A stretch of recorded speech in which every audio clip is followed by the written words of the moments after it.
देखिए ये उदयगिरी का पहाड़ कितना खूबसूरत लग रहा है,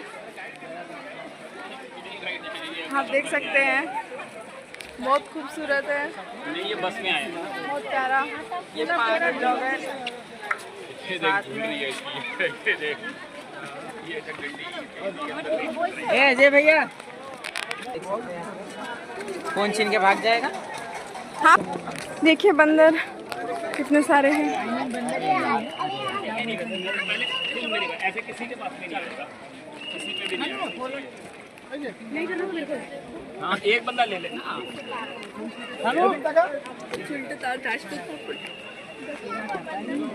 केला खा रहा है, देख सकते हैं, बहुत सारे बंदर हैं।